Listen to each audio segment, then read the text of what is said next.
Tony D and Little Joan with a rant, more of a comic book writer's rant. This is the Comic Palace YouTube channel. This guy here was the guy who has been burning up Twitter all week because he made a video about the sad state of comics. And quite frankly, people were like, oh, why didn't people come out to defend him? Like, I didn't think there was any reason to defend him because what he said was totally 100% true. But somebody clipped it and then it became a controversy, so now everybody's talking about him. So now I'm talking about him too. So basically, in a nutshell, what he said was comic books are written so poorly now that, they're not selling, which is something I've been complaining about for God knows how long. And a lot of people came back and, the good creators supported him and said, yes, that's true. The problem now is the wokeness, right? You'd have to fire all the woke morons just to get back to where we were in the mid-2000s, let's say. Which, I'm just going to say, it wasn't a great place. Comic books were dying then too. They just weren't dying like they're dying now. Now they're dying hard. Now the company's got, I think it really is what Razor Fist says. It's not get woke, go broke. It's go broke, get woke, then croak. We're in the end of the get woke phase and at the beginning of the then croak phase. That they're croaking because there's nothing else to do now. There's no other way for this to go. They're absolutely committed to the woke ideology because in order to back out of it, you would have to have the whole company back out, and they'll never do that. There's too many departments above comics that are also croaking or desperately trying to stay woke to stay relevant. And again, we went through this phase in the 70s with other entertainment, not so much in comics until maybe the late 70s. We kind of went through it, but the market corrected itself because back then the comic books were, the comic book companies, the major two, were basically independent and had to survive based on their fan base. So eventually they had to, they couldn't get too ideological, even though they had a lot of liberals. When it was a different time, liberals were more popular. They dominated entertainment to a large degree, but they didn't dominate the culture yet. They were on their way, but they hadn't completely dominated. So at that time, it was still a bit of a righteous cause, right? In the late 70s, you come out of the Vietnam War, see how right we were about that? Maybe we were right about a bunch of other stuff, too. And there were other ideological battles, and some of which leaked in the comics, but eventually they would have to get back to the capes and cowls and punching bad guys and all that good stuff. Eventually, the ship righted itself.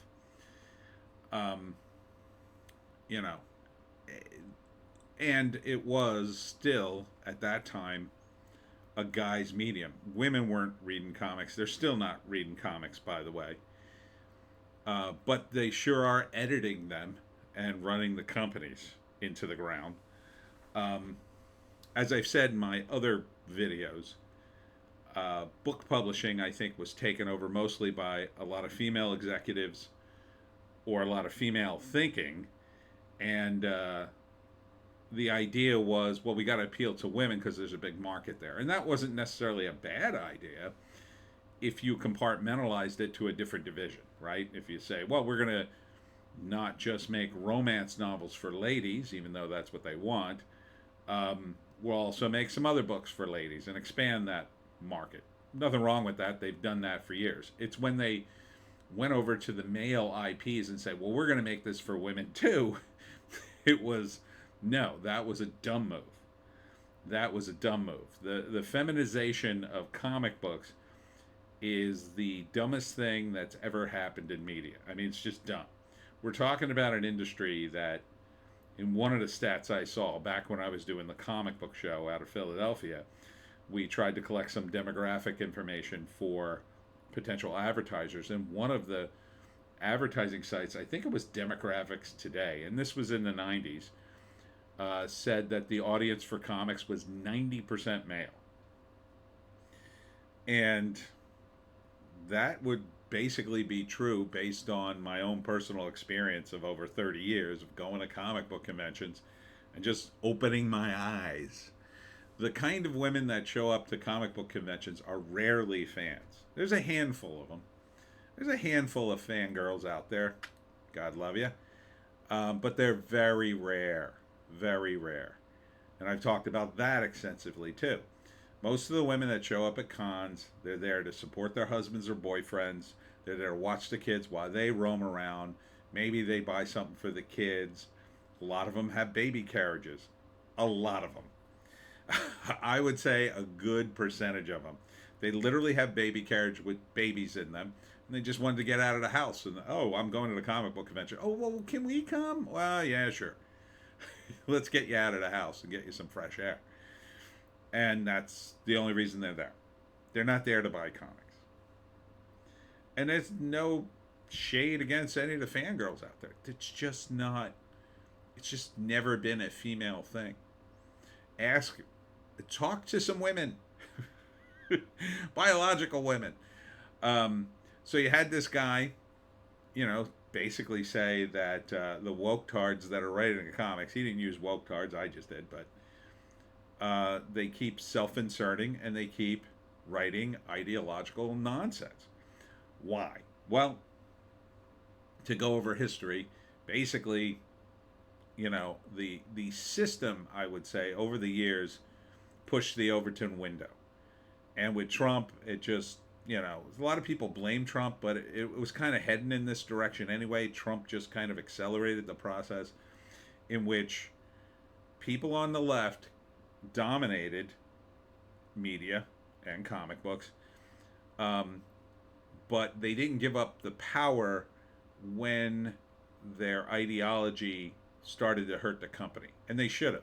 They should have given way to more ideas, and the people in charge should have given way to firing some people because they were lame and stupid. I think they tried to hold the line with guys like Dan DiDio, but I think guys like Dan DiDio were too enabling of the kind of people who eventually then took over. I think Joe Quesada definitely was way too enabling because he essentially laid the groundwork. But I don't think he had a choice. I think he was trying to be a corporate team player and thought things would run relatively normal. Either that or he just got the word, yeah, we're turning all this thing into a girl boss factory, so pick your replacements and pick up your paycheck on the way out, something like that. And so that leads us in today.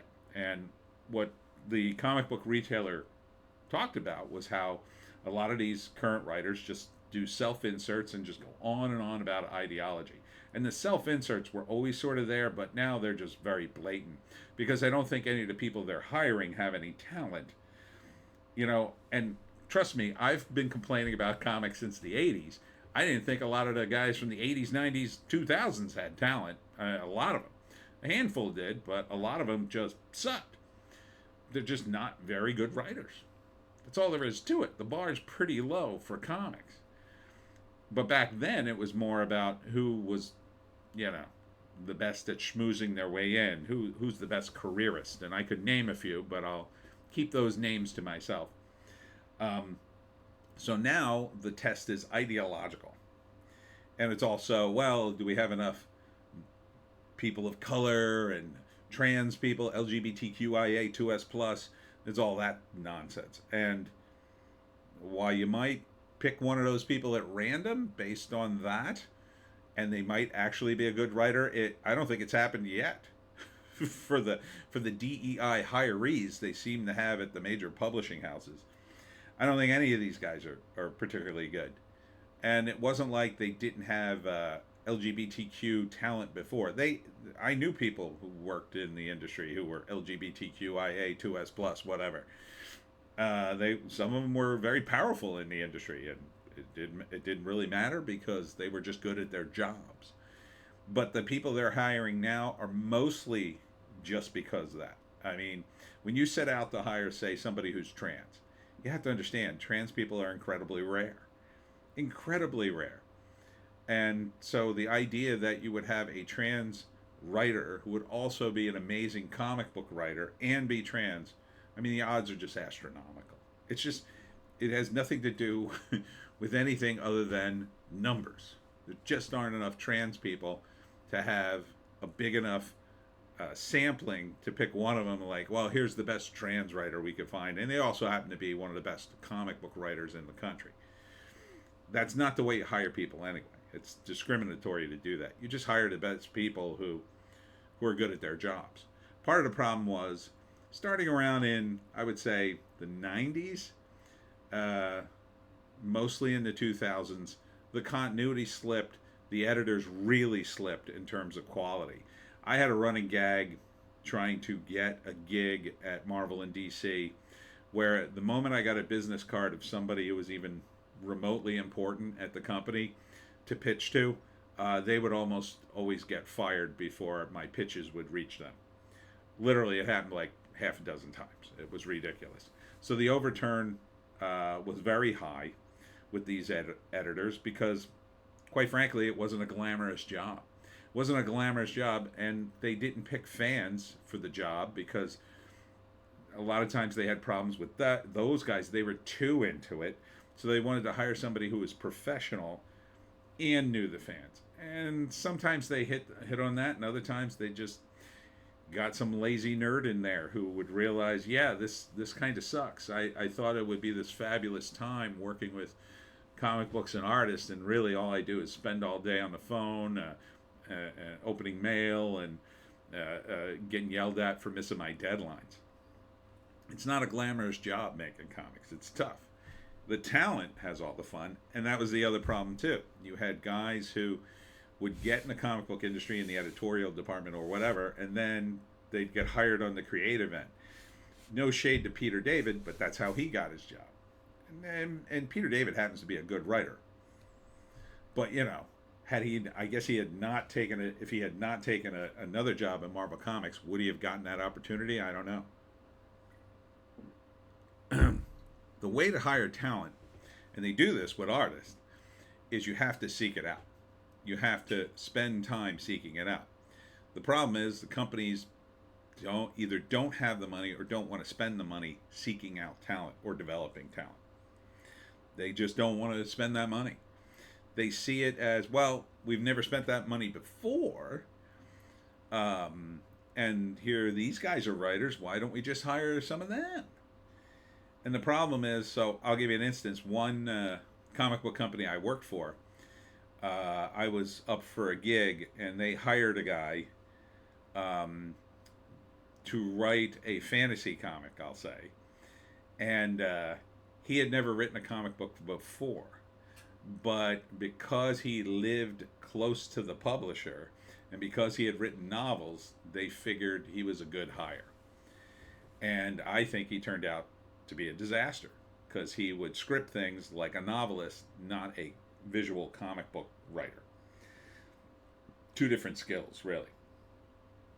So that leads me all the way to this rant that the Comic Book Palace guy did. And so everything pushed left and left and left. They're hiring people based on race and DEI or whatever. And so what you're left with are ruthless careerist fanboys and fangirls and fan-thems, I guess you would say, who want to be a part of the system, but mostly for ideological reasons. And money, but mostly ideological. And there's a lot of weirdos in comics. I hate to say, if you've been in the industry, you know exactly what I'm talking about. And so there aren't a lot of guys that get hired who who are quote unquote normal dudes who just want to see, Batman punch a dude, that just don't hire a lot of them. They're always going for something higher and more esoteric or something, and they're always worried about their numbers, selling enough books. But these days, they're not even worried about that. Now that's been so displaced by the ideology. None of the sales mattered. At least if the sales matter, the ship would write itself. Marvel and DC would be forced to look at their numbers and say, we have to hire somebody who's better at this. We have to get rid of some of these talent. Now, with artists, they're almost not to blame because they just draw cool stuff. They don't write the stories typically, although a few of them do. It's the writers. And when I hear now, there was a great reaction on Twitter to this from the Comicsgate community and a few other communities that aren't total leftist cesspools. And they basically said, yeah, this guy, I thought this guy was so right. I didn't even think it was controversial. I couldn't believe the controversy when it started. But, they all complained about the writers too. However, most of these guys are artists, independent guys who are out on their own doing the thing. Very few of them hire writers. Very few. Hats off to Eric July for hiring Chuck Dixon. That is a good hire. That's absolutely a good hire. A guy who's basically written everything in the Marvel and DC universe. Yeah, he's got a huge fan base, number one. Number two, he's a good writer. I called him the Tom Clancy of DC Comics. And very rare exceptions. I have one client who hired me. He's basically an artist, and he hired me to write stuff, but very few and far between. Most of these guys think they can do it on their own.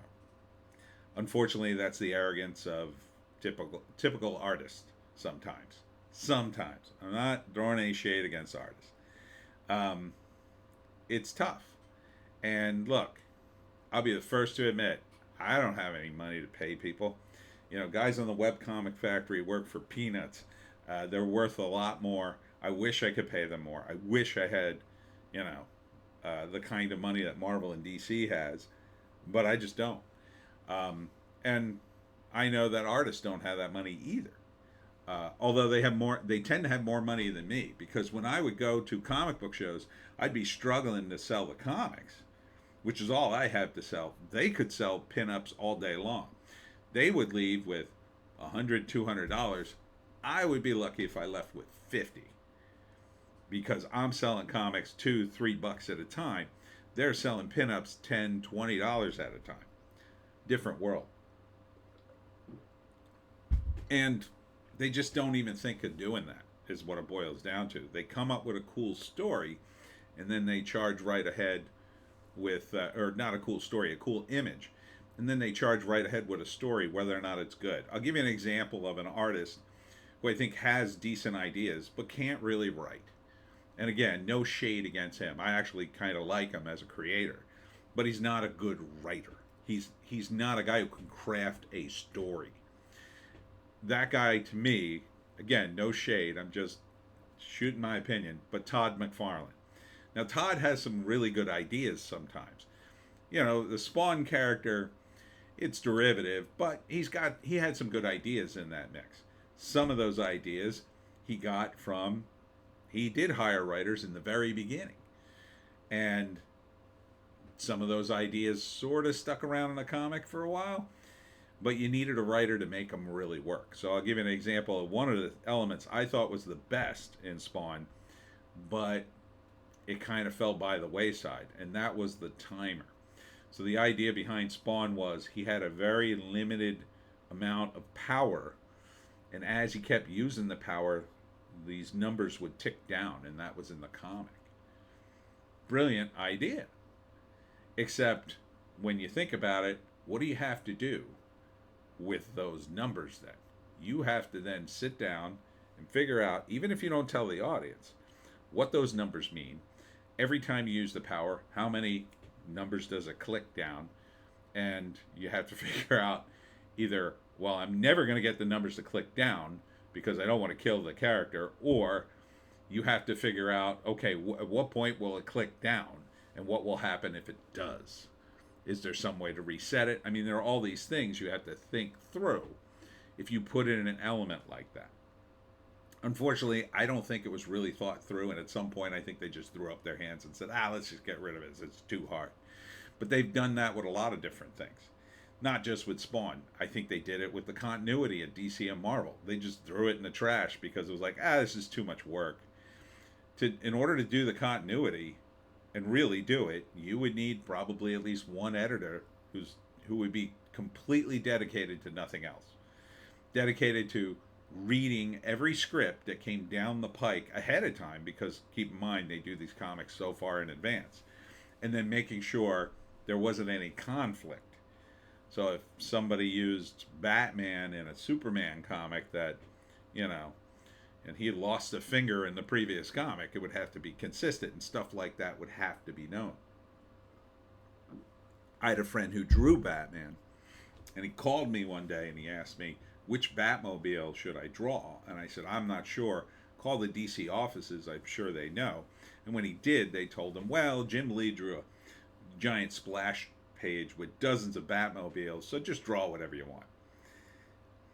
Now, that you could say, well, that's a way to solve it, and it is.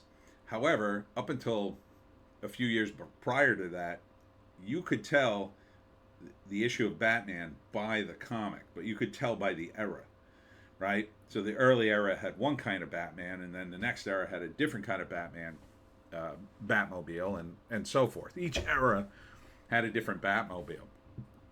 And by dropping that, you dropped part of the mythos of Batman. You streamlined it, you made it easier on your talent, but you took away something from the fans. And this is what writers can provide. They can provide that detail if they're good. Now, some writers are terrible. Some writers have no business writing. So, or they try something different just to sate their own egos. So, for instance, during a run of Green Arrow, Mike Grell spent years getting Green Arrow away from the trick shot arrows and all the crazy superheroes, and he tried to turn him into a more urban hero like Robin Hood. Made the comic very popular, whether you agree with those decisions or not. When he left the book, I believe it was Kevin Dooley took over. He was an editor at DC, and he brought all that stuff back.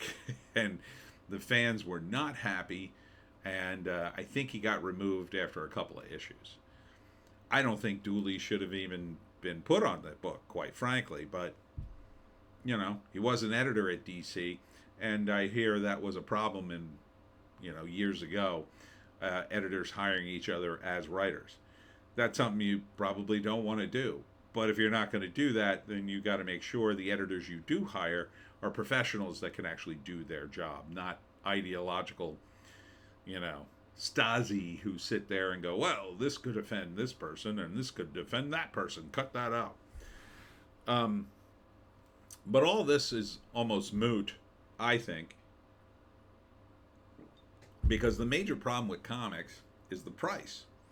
And I've always said it. The comics are too expensive. And I've been saying this since they were $3. Now they're $4.99 or $3.99 minimum. The cheap price is $3.99. The regular price, I think, is $4.99 for most issues. It's outrageous. It's outrageous. They're just not worth that much, especially since most of them are 22 pages. It's just not a lot. And because of that, the comics are very short. When I was doing The Simpsons, short stories were fine because we would do 2 or 3 stories an issue, and that was fine for Simpsons because they're it's gags, it's comedy, and so you could sort of just, and you had all of Springfield to use, so it wasn't really a problem. But when you're doing something like Batman, which is a more epic soap opera kind of thing where one book ties into the next and all these things are happening, 22 pages is not a lot. You could do a fight. I'm famous for, and my artists will tell you, doing these long fights that go on forever in a comic. If you go to the Webcomic Factory, you could read Comic Book Mafia. Half the story is a fight. One particular fight on the road, and my co-writer Christian was saying to me while we were doing it, "Hey, how many pages is this fight going to be?" But fights take up a lot of space because it's a graphic, you know, it's a graphic medium. One of the things that was proposed at one point, I think Billy Tucci was looking into this, was rendering characters so you could do the fights quicker and do the comics quicker, quite frankly. So if you had Spider-Man swing around town, you could get the computer to generate it. Now, of course, AI could probably do the whole damn comic, you know, to some degree, if you could get the AI to work perfectly. But now that's a real problem too. So it's a lot for an artist to draw more than, I would say, 25 pages in a month. Usually, a good steady rate is a page a day for a professional. And now, since everything is pay by the page, you know, you're going to considerably up your cost if you go from 22 pages to 25. And that even won't make that big of a difference per issue, which is why, again, I've always said we have to go to 100 pages for $5, which means you would need probably 4 or 5 teams of artists drawing, you know, continuously every month to work on the same book, which means that same book would probably have to sell north of 50,000 copies just to break even, and probably closer to $100,000 to really make any kind of real money. And that is tough to do these days. However, I think if DC and or Marvel committed to that reformatting with their characters, they could make it work if they fired all the woke cards who work there.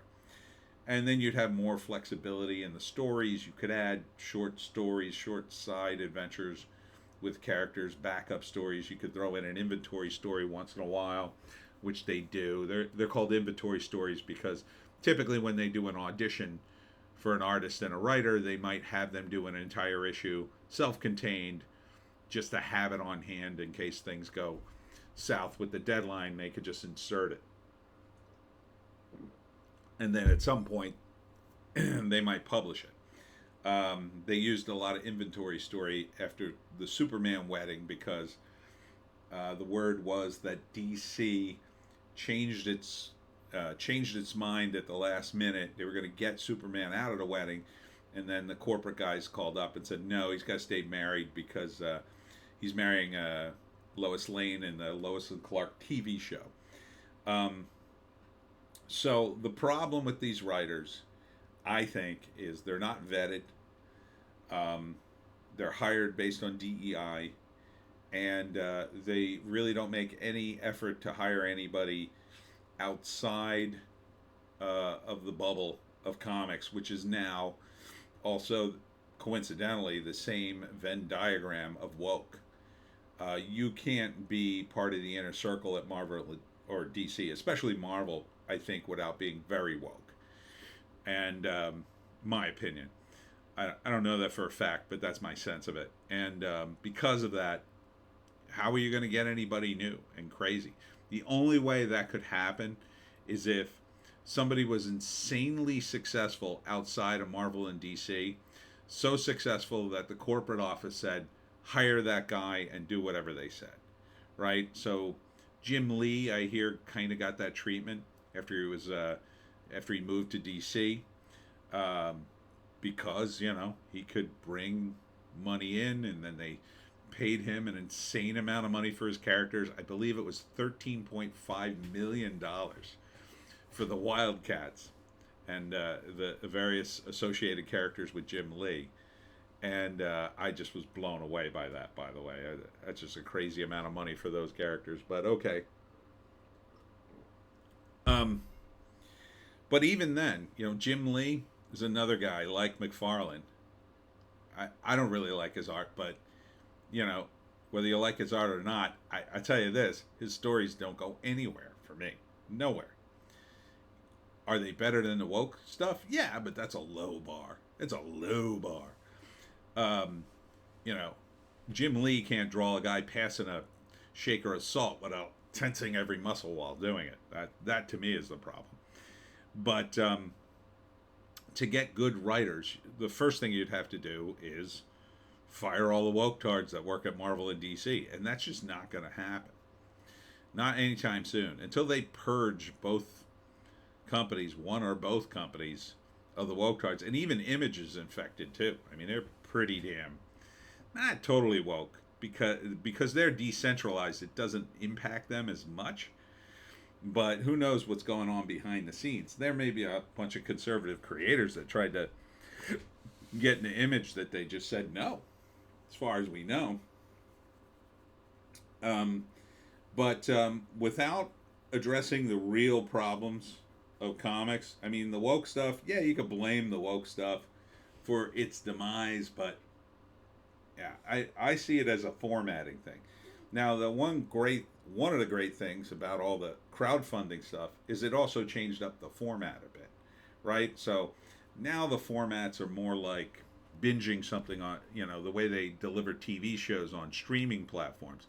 They're either doing it as all one big graphic novel, like a movie, or they're doing it as here are all 6 issues kind of thing. And I don't particularly like all the multiple covers. I think that's dumb. I think when one of these creators touts a new property or a project or whatever, and all they tout is the art and the alternate covers, that's a bad sign. That's a bad sign. That's a sign to me that they don't really have a story. And even in the good stuff, like this Alpha Core that Chuck Dixon was doing, the buzz on it was pretty good, and the commercial was decent, and that had the story in it. But when people would talk about it, they wouldn't sell you on the story. That's what you have to do. As much as I like Ethan Van Sciver and his various videos and stuff, and I like the idea of Cyberfrog, I still can't tell you what the damn thing's about, really. I know it's about Cyberfrog, but I'm saying, like, what that character is, I don't know. I've never really heard him talk about the story. I've never really heard him talk about, well, Cyberfrog is this kind of character and this is why he does what he does. I've never really heard that. And I've watched a lot of his videos. Now, he doesn't talk about Cyberfrog all the time. So maybe I missed the ones where he talked about that. But, writers talk about the story, like what's happening in the characters' brains, why everything's happening. Artists tend to draw you a cool character fighting a dinosaur and a robot and go, see? That's part of the problem. It's not just the woke tards. Although they're a huge problem right now. We all have to unite to drive them out of the industry. But, as damaging as the woke tards were, there was damaging stuff going on in the 90s at the height of comics. One of the major damaging things was all the collectability bull. And I've railed against this for years. Chromium covers, alternate covers, all this collectible BS. It's BS. You should only make the comics. You should just make the comics and the story and promote that. Stop promoting all the collectible BS.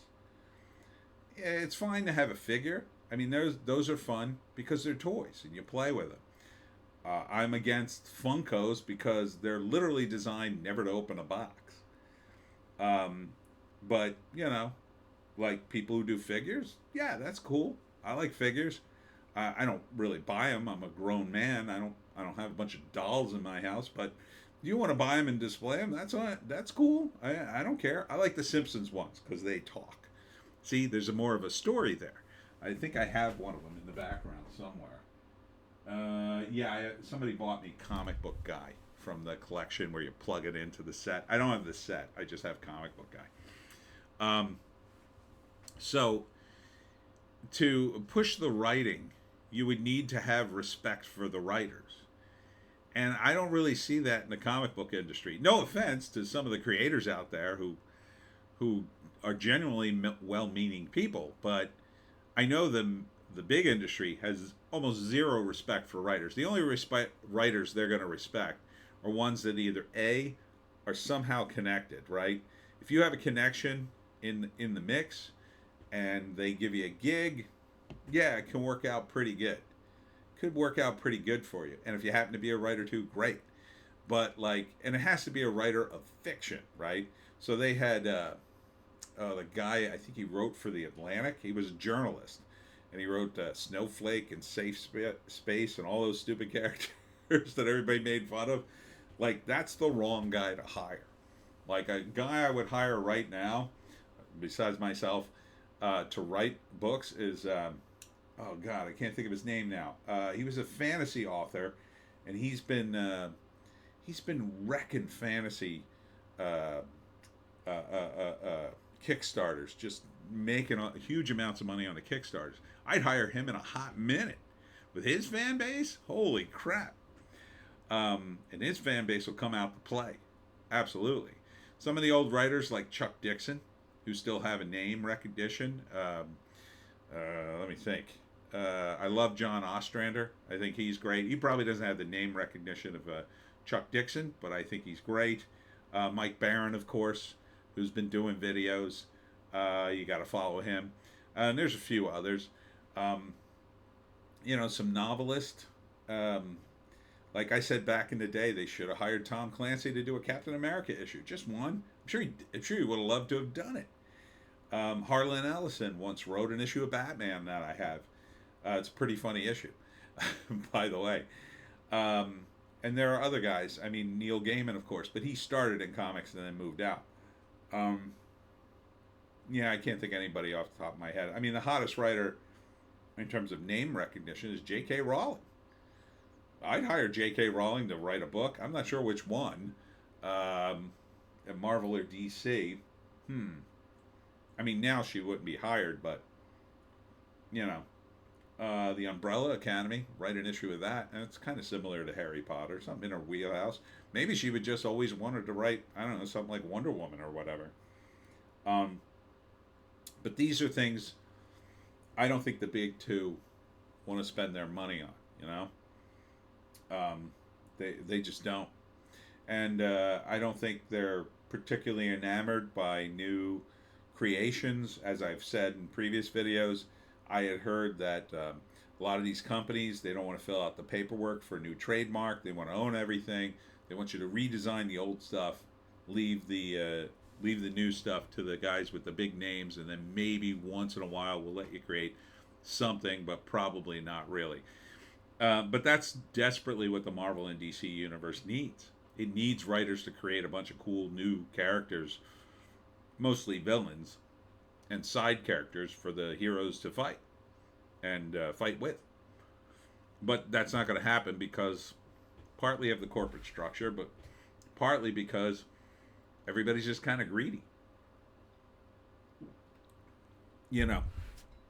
I think, though, creators who are outside the Marvel and DC system really should be looking to hire writers, particularly writers in the comic book industry, and particularly writers with depth who have been doing it a long time. If they're not doing all kinds of writing, then they're probably not a great hire. You might get a diamond in the rough, but the key is you're going to have to read their stuff, and you're going to have to audition them, just like you do with an artist. That's what I do with artists, and that's what everybody does. You audition them. And I think that would be well worth some of these creators' times, because you think some artists work cheap. The writers will work even cheaper. Partly because we can crank stuff out a lot faster than the artists, but I say hire the writers, comic book industry, and your problems, well, they're not going to go away, but I think things would greatly improve in a system, especially for, you're just going to have to admit that writing is a skill. And most people can't really do it with any kind of skill. I was going to say alacrity, but I think that's a wrong word. You got to be able to dig deep into what a story is really about. It's ultimately always about relationships. between different characters, and a comic book story. Yeah, I want to see guys punching each other, but I also want to have a good reason why they're doing it. And if that reason why is stupid or woke, then screw you. I don't want to buy your damn comic. Um, if that setup, however, is blowing me away, and then the fight becomes very important, then yes. And I've always said that comic book artists will get people to buy the comic, but the writer will get them to tune in next time. So, something to think about. I think you should hire more writers, comic book industry. You're just like Hollywood.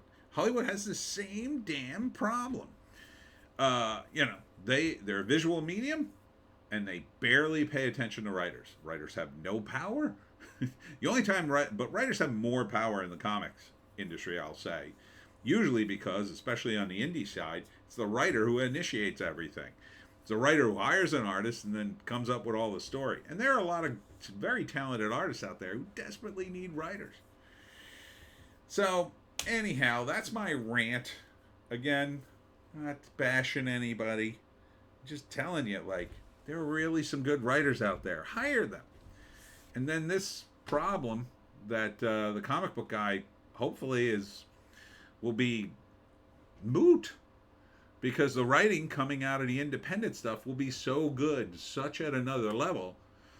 People will say, why am I wasting my money on Marvel and DC? I should be buying this stuff. Stories have to be good enough that people talk about them. And that's what's missing from the independent creator side. Look, yes, they talk about Isom. Yes, they talk about Cyberfrog. But they don't talk about the stories. I don't hear about the stories in any of that buzz. I don't hear, man, I was blown away by the ending of Isom. I don't hear, man, Cyberfrog blew me away. Like, never saw that ending coming. Again, they're different kinds of stories, or that was the funniest thing I've ever read, or something like that. There's a lot of drama in and around those creators. And again, I'm not dissing them. I think they're awesome to do what they do, but to take it to the next level, it's same thing with Todd McFarlane. Todd McFarlane wanted Spawn to be as big as Batman and Spider-Man. And as much as I like Todd and I root for him, and I'm not throwing him any shade, I would say the moment Todd McFarlane passes from this world, Spawn will slowly be forgotten. And within, I'll say, 10 years, nobody will remember Spawn. And I don't say that to be mean. I just say it because I look at the character. It's very derivative.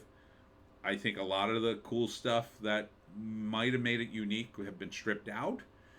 Maybe those first 10 issues where he brought in a bunch of really big name guys will survive, because those big name writers really added some stuff. But I think beyond that, the character itself will kind of be forgotten. And that's sad. That's sad.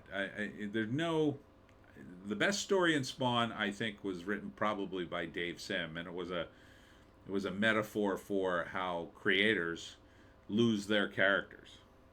And it's a really great story, and it's very memorable.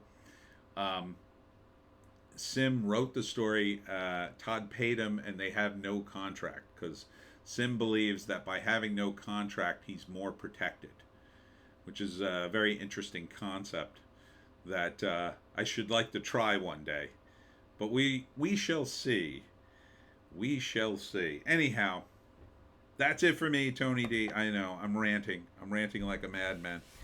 I'm not sure. I'm going to try to post this in a new way where members get to see it first, and then everybody else gets to see it, because this is talking about writing in comics is very near and dear to my heart, obviously, because I'm a comic book writer as well as everything else. And I want people to see it, but I also want to give the members something, and I also want to try out this new thing on YouTube. So if you're seeing this on Friday I'm at the Bayshore Center Museum in Port Norris or Bivalve, New Jersey. Port Norris is easier to remember. And I'll be there from 5 to 8:30 on Friday night. Hang out Friday night, Pineys. And then 10 to 4 on Sunday, or 10 to 4 on Saturday. And then on Sunday, I'll be at the Oddities Vintage Show if we don't get rained out in Absecon, 11 to 3. Hope to see you there. See you in the next one.